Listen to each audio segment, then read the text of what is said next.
नमस्कार प्रभाती किचन को आपण समस्त को मो तरफ अनेक अनेक स्वागत। आज आम बनैबा सुजी बरा जोटा कि बहुत कम समय रे होता है, खाइबापी बहुत भल लगी थाए। ताहले चलते देखि नबा आज रेसिपी सुजी बरा आमर केमती बनुची। एटारे गोटे बाउल रे मु 2 कप सुजी सह गोटे कप बेसन नहीं से किछि पानी देकरी सेटा को भल से गोले देइछि। गोले सारिबा परे मु एटी काटिकी रखिछि पियाज जोटा कि छोट छोट खंड करिकी काटिकी रखिथिली सेटा को एथिरे देइछि। तापर गोटे खंड अदा को एटी छेचिकी रखिथिली सेटा को मध्ये एथिरे ऐड करिछि। एथिरे मु किछि कंचा लंका काटिकी रखिथिली ताकू ऐड करि सारिबा परे किछि भूसम पत्र को बाछिकी धोईकी रखि देइथिली सेटा मध्ये ऐड करिछि। तापर एटी गोटे चम्मच लूण गोटे चम्मच हळदी मसला रे मु एटी बेसी किछि ऐड करिनी। मु एटी गोटे चम्मच धनिया गुंड गोटे चम्मच जीरा गुंड एटी मु ऐड करिछि। एटी धनिया गुंड देकरी जीरा गुंड दे सारिबा परे एटा को भल से मु एटी गोळै देबी। एटा को देखनु मु एटी भल से गोळै दउछि। एटा को भल से गोळै देबी। एटी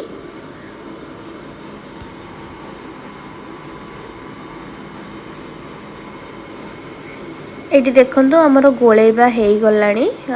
एटी भल से गोळै देछि। गोळै सारिबा परे मु एबे गोटे कढ़ाई गरम करिबी। कढ़ाई गरम करि सारिबा परे जेतेबेले कढ़ाईटी भल से गरम हेई जिवो सेतेरे मु किछि तेल छाणिबा पई देबी।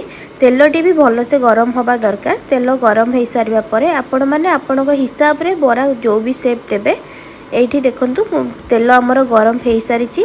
गरम हेई सारिबा परे एठी आपण जो भी शेप रे बरा साइज करि परिबे। छोटो करि परिबे, मीडियम साइज रो मध्ये करि परिबे, बड़ साइज भी करि परिबे। एठी मु एई परि भाबरे बरार शेप देइछि। ता परे एटा को छाणुछि किछि टाइम पर्यंत मु कढ़ाई रे रखिबी जो पर्यंत आर टिके कलर चेंज न हो जाइछि। जेतेबेले बरार कलर टिके गोल्डन कलर हेई जिवो तो आम जानिबा बरा टिके हेई आसिलानी। तो एबे देखंतु गोटे साइड आरो हेई जिबार मु तार आरो साइडटा उल्टेई देइछि।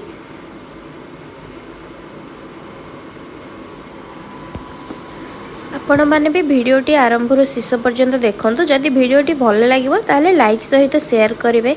आउ जदि मो चैनल रे नुआ थिबे ताले सब्सक्राइब मध्य कर देबे। सब्सक्राइब करिवा सहित पाखरे थिबा छोटो बेल आइकन को मध्य क्लिक कर देबे, जहा द्वारा मो जहा भी वीडियो अपलोड करिवि ताहार नोटिफिकेशन आपण पाखरे पहुंची परिबो।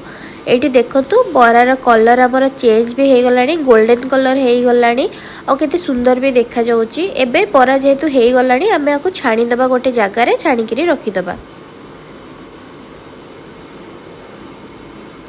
एठी देखंतु सब जाक बरा म एठी छाणी देइछि। छाणी करी एठी मु आउ गोटे जागा रे रखिछि। ए जागा रे रखि सारिया परे आउ जो बाकी थिबा हमर सुजी और बेसन को जो गोले करी रखी आउ भी मु ए बरा साइज रो देई करी ए शेप रे बनौछि। मु आउ भी बनैछि। बनै सारिबा परे मु आउ बस सेम प्रोसेस बोली मु देखेनी लास्ट रे देखेली। मु एति सारा बरा सब छाणी देइछि। आपण माने भी देखंतु ए प्रोसेस रे बनांतु। आउ केमती लागिला मो सहित कमेंट सेक्शन रे शेयर करंतु।